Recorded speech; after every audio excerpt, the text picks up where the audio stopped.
Assalamualaikum, salam sejahtera dan salam menjawab. Apakah yang Anda bayangkan tentang rumah sendiri? Bagaimana rumah idaman Anda? Selesa dan nyaman, bukan? Nama diberi kasih Syifadi kami bersekolah di SMP Selandar dengan kod sekolah MEA 1077. Tajuk buku yang akan dikupas pada hari ini adalah Rumah untuk Eli. Kenapa saya tertarik untuk mengupas buku ini adalah kerana saya ingin berkongsi dengan anda semua betapa pentingnya menjaga harmoni di rumah. Ini kerana perkembangan emosi akan lebih baik dengan adanya keseimbangan apabila berada di rumah. Novel Rumah untuk Eli merupakan sebuah kisah adaptasi dari Alternate Universe yang semakin dikenali, khususnya di media sosial iaitu platform TikTok. Kisah ini telah ditularkan sendiri oleh Nandy selaku penulisnya di akaun media sosial media. Kisah Rumah untuk Eli ini telah diterbitkan buat kali pertama pada 27 Februari 2024. Novel dengan 300 halaman ini mengisahkan tentang seorang anak bongsu bernama Eli Isyalah Samantha yang menyimpan luka-lukanya sendiri.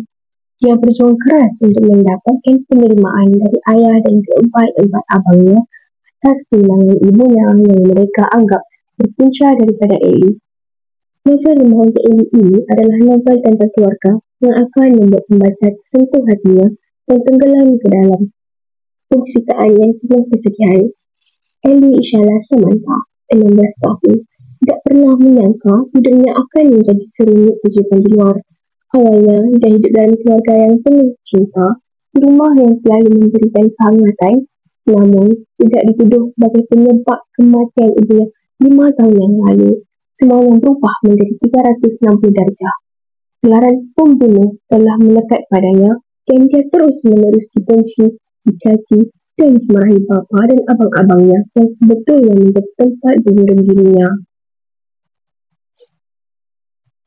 Dari penjelasan di atas, sudah jelas kelebihannya dimiliki novel Rumah untuk Eli ini mampu menarik perhatian semua orang yang melihatnya. Dengan ilustrasi seorang anak perempuan kecil yang duduk di jendela sambil melipat kakinya, berhasil menggambarkan suasana kesepian dan kesendirian yang dapat membuat pembaca tertarik dengan buku ini hanya dengan melihat kulit bukunya sahaja. Ceritaan Rumah untuk Eli sangat mengharukan dan menyayat hati, telah menjadi satu kelebihan kepada pembaca yang gemar dengan genre cerita yang pasti akan memberi unsur sedih, cemas, gelisah akibat membaca cerita yang ada di dalam buku Rumah untuk Eli. Karakter utama, Eli, digambarkan sangat kuat. Dia benar-benar berdiri di kakinya sendiri untuk melipati banyak luka yang dia rasakan. Meskipun luka itu sebenarnya tidak seharusnya diterima dalam usia yang muda, namun Eli tetap berjuang keras di dalam rumah yang seharusnya memberi kehangatan, kenyamanan dan perlindungan, tetapi malah menjadi tempat penyiksaan yang tiada kesudahannya. Selain penekanan karakter yang kuat, penulis juga menggunakan diksi yang sangat epik dalam narasinya. Cara penulisannya begitu nyata sehingga emosi pembaca benar-benar terluka. Dari bab pertama sahaja, pembaca sudah bisa menangis apalagi membaca sampai akhir. Kemudian yang terakhir adalah pengakhiran cerita dalam buku Rumah untuk Eli akan membuat pembaca lebih tertekan. Keseluruhan kisah dan emosi yang disampaikan tetap membuat novel ini layak untuk dibaca. Kekuatan karakter dan kedalaman emosi yang dihadirkan oleh penulis mampu memberikan pengalaman pembaca yang memuaskan.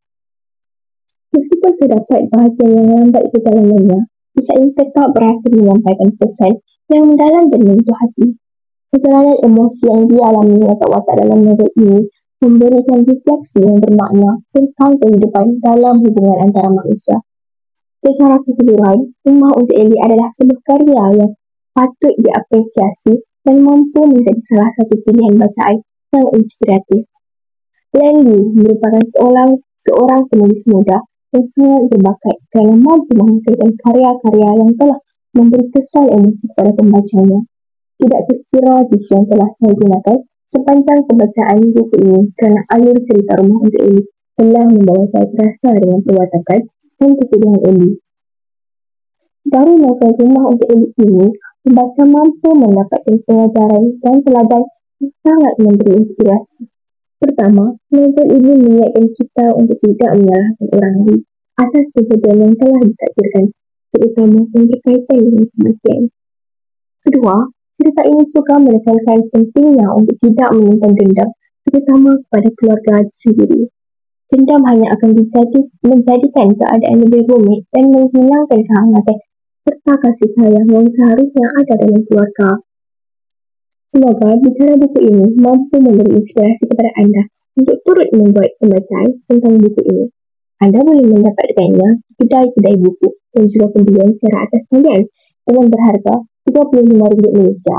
Berbekalkan ilustrasi kulit buku dan juga ilustrasi di dalamnya, sudah pasti akan membuatkan emosi pembacaan lebih terusik. Sekian saja bicara buku bagi novel Rumah Untuk Ellie pada kali ini. Semoga saya mampu membuat beberapa lagi bicara buku dalam genre yang berlainan pada masa akan datang. Sekian, terima kasih.